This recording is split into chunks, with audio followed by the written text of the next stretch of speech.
जमीनी हकाइक बहुत खराब हैं। लोग आंखें और कान खुले रखें। रेड जोन कहीं तक भी बढ़ा लो, कोई फायदा नहीं। अवामी मुस्लिम लीग के सरबराह शेख रशीद ने कहा है कि लंदन में बैठा मफरूर कहता है इमरान खान को साइडलाइन करो और मुझे वापस लाओ। मुल्क में जो हालात बन रहे हैं इससे खौफ आता है। अवाम ने अगर फैसले का अख्तियार अपने हाथ में ले लिया तो फिर वो खुद फैसला करेंगे।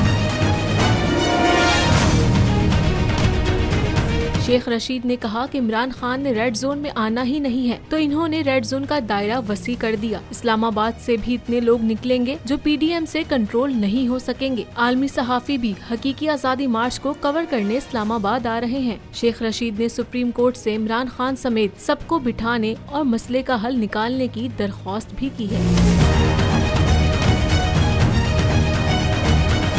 पीटीआई का हकीकी आज़ादी मार्च सिर्फ बोल दिखा रहा है। 24 घंटे हकीकी आज़ादी मार्च, सबसे ज्यादा रील्स और सबसे ज्यादा रेटिंग्स के साथ बोल रहा नंबर 1। सब्सक्राइब करें और बेल दबाएं ताकि कोई खबर रह न जाए।